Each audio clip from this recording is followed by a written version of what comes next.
jug ni kita jual RM10 saja. Yang first kita akan letak kita punya sagu kita ada 3 colour. Alright. Colour pink, colour hijau, kuning.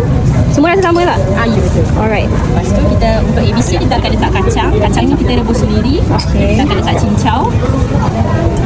Ini pula kita punya buah kapur. Jadi kita masukkan dalam tadi kuku. Masukkan kudu. Kacang tanah. Masukkan jagung. Dan juga lais. Okey. Ada sirap. Ada bubuk cendol sikit. Alright.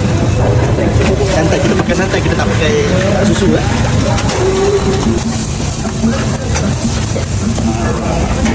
Bubuk lagi kita tambah selasih. Selasih. Bagi warna menarik lagi. Okay, dah siap. Untuk satu jug ni kita jual RM10 saja. Alright bang, terima kasih.